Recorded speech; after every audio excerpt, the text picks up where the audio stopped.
Cam McEvoy is known for his unconventional style of training and going unbelievably fast times consistently. I believe his technique is just as important as his training. So in today's video, we're going to analyze and break down exactly how he swims and what allows him to go such incredible times. Let's jump right into the first clip, and I believe this is a video of him going 21.3 at Australian Nationals where he qualified for the Olympics. Let's have a look at what we are working with. So the first thing we have to say is that he enters the water in absolutely perfect streamline. Guys, you can have the best dive in the world, you could be flying over the flags before all I know, but if you are not entering the water in a nice tight streamline position, you simply will not carry that speed into the water. So as you can see here, he has a perfect streamline as he enters the water, which is exactly what we're looking for. We're going to watch this nice and slowly. Once again, you can see that streamline, dolphin kicks, okay, and he's into his swim pretty quickly. So let's just watch that full speed, just so we can have an idea of exactly how fast this is. 2, 3, 4. So off the dive, he's only doing 4 to 5 dolphin kicks. Let's watch that one more time. He enters the water, 1, 2, 3, 4, 5. So he's only doing 5 dolphin kicks before he goes into his swim. So he's not staying underwater for very long. He's doing his 5 dolphin kicks and he's exploding into his first stroke. Let's go back and have a look at his breakout. Okay, so this is very, very important, guys. If you're a sprinter, like I say, this is only a 50-meter race. So this takes no longer than 21 to 22 seconds. So every detail is so important. One of which is your breakout. Something that we must avoid is making sure we are not breaking out too soon. The last thing you want to do is start your stroke before your fingers have broken the surface. You can see in this video how his fingertips are coming up to the surface, and that is when he's starting his first stroke. Instead of, for example, being too far down and then trying to climb out of the water to take that first stroke. So this is a case of just a lot of repetition and just making sure you know exactly where you are in the water and how to time that breakout correctly. So let's slow this down. Like I say, we can see how that first stroke is very important. He's timing his breakout very well. He's into it, so you can see the transition here from his dolphin kicks. And as his hands break the surface, you can see how he transitions into that nice fast flutter kick. He gets into that number 11 position nice and quickly. You can see that nice parallel straight, perfectly straight line. He's got that high elbow catch on his first stroke, which is exactly what we're looking for. Okay, and let's just have a look at what we are working with. So before we go into any video analysis, let's just have a look at full speed. So guys, this is an amazing angle, such a good angle to learn from. And the first thing we have to look at is how he keeps his head so still. Once again, if you are sprinting freestyle, it's a 20-second race, so ideally you do not want to be breathing for the whole thing. But let's just watch this full speed and just pay attention to how still he's keeping his head. So his head is just locked in one place, and you can see how his body is rotating, his arms are moving, his legs are kicking. He's got that slight rotation in his body, but his head is just locked in one place, is not moving at all. So guys, I've mentioned this in many of my videos already, but your head is your steering wheel. So the more movement there is of your head, the more movement there is going to be in your body. So it's so important, especially in a race like 50 freestyle, to keep your head completely still. One of the best things for this is to simply invest in a snorkel. Purchase a snorkel. This will allow you to really practice that nice, still head position and then hopefully transfer it into your races and stuff like this. And then the next thing that we must understand is that 50 freestyle technique is completely different to 100, 200, 400 and 800 technique. If we were to look at all the swimmers in this heat, you will see they're all doing straight arm freestyle. They're not doing the high elbow of recovery, which we'd usually teach. On 50 freestyle, it's a splash and dash. Your goal is just to get from one end of the pool to the other as quickly as you possibly can. So you can see how the stroke rate and his tempo is so fast. And even though he's swimming so quickly, you can see how he's still extending into every single stroke. So a lot of people say that even though it's a sprint, there should be no rotation. Well, I think that's false.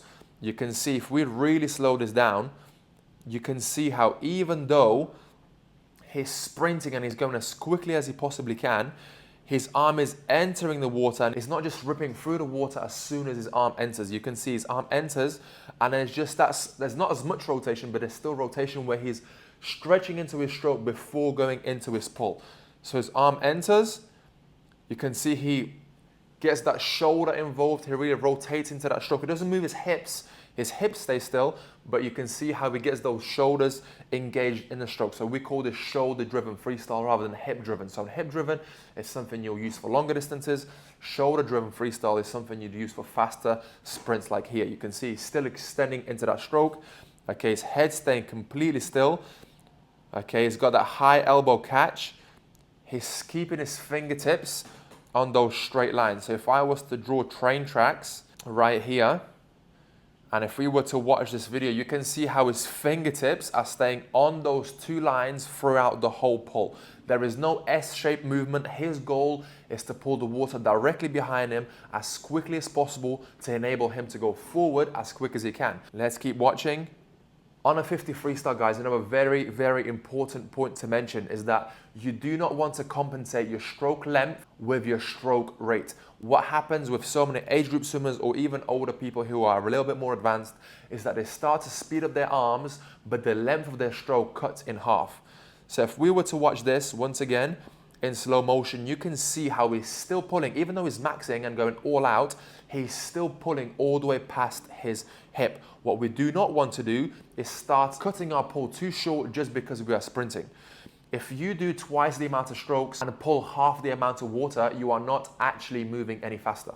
So it's very important to keep the length of your stroke the same and then start thinking about your rate, not the other way around. You can see how he's pulling past the hips every single time. He's brushing all the way past his hip. The thumb is brushing past his thigh. Okay, he's really maximizing the amount of water he's pulling, even though he's sprinting. This is what allows him to be so fast. Let's have a look at the legs. Once again, there's not much to focus on. There's not much to break down. Those legs are just like an engine. It's like an 8 to 6 beat kick. Those legs are just working continuously. If you're looking to sprint fast, your legs are super important. Just make sure you kick them and do not stop them. If we now go on to a different angle, and this is Cam McEvoy at the Olympics where he won gold. This is another great bird's eye view angle that we can have a look at. Once again, we can see that number 11 position. You can see how his arms are entering on those train tracks every single time, which is exactly what we want, especially when we're sprinting freestyle. Okay, we do not want to be spending any time going side to side.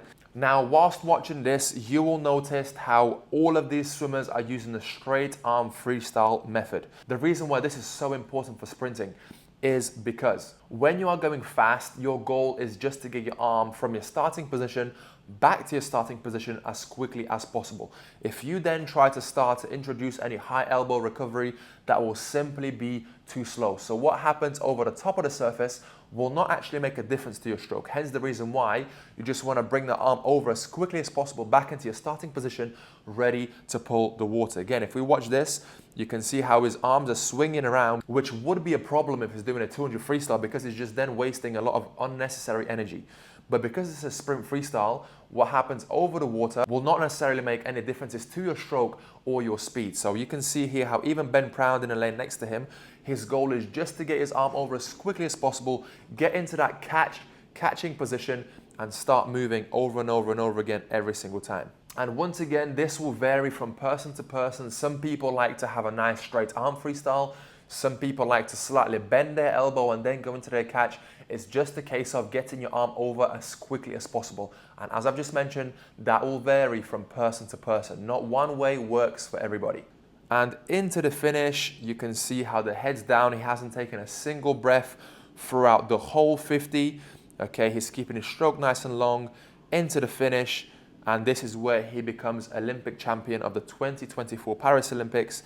Absolutely incredible. Cam McEvoy does not spend much time in the pool. If he does spend time in the pool, it usually consists of a lot of technical work and just trying to swim as quickly as he possibly can in training every single time he swims. So if you are out there, this is a perfect example for you that you do not need to be in the water 8 times a week doing 2-hour sessions. Get in there, make your training as specific as possible and watch your 50 freestyle improve over time. So guys, I hope you were able to learn something from this video. If there's anything that you want to see next, please do not hesitate to leave a like, comment and subscribe, and I'd love to see you guys back for another video.